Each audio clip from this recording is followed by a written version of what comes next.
হরে কৃষ্ণ। তো প্রায়ই অনেককেই বলতে শুনি যে ইস্কনীয়রা নাকি গভীর ষড়যন্ত্রে মত্ত হয়েছে, তারা নাকি গভীর ষড়যন্ত্র করছে, হচ্ছে মানুষের ব্রেন ওয়াশ করে। এসব কথাবার্তা অন্য ধর্মের কোনো মানুষরা বলছে নয়, এগুলো বলছে আমাদের সনাতনীরাই। সনাতনীদের কাছ থেকে এই সব মন্তব্য শুনতে হচ্ছে। তো তাদের উদ্দেশ্যে আমার একটাই বলার আছে যে ইস্কনরা ব্রেন ওয়াশ করছে, ষড়যন্ত্র করছে, তাই তো? তো নিজেদের ব্রেনকে যদি নিজেদের হেফাজতে রাখেন তাহলে তো আর কেউ আপনাদের ব্রেন ওয়াশ করবে না।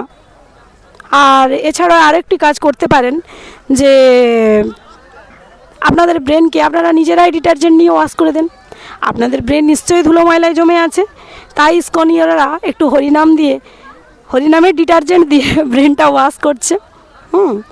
তাহলে বলুন সনাতনীরা কতটা অবক্ষয়ের পথে নেমে গেছে যে যার জন্য এই ধরনের মন্তব্য করছে।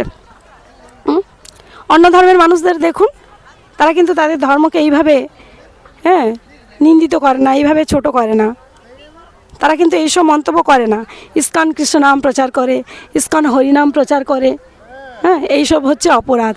ইস্কন হচ্ছে ভদ্র সভ্য হতে শেখায়, শালীনতা বজায় রেখে পোশাক পরতে শেখায়, এইসব ধরনের মন্তব্য করে।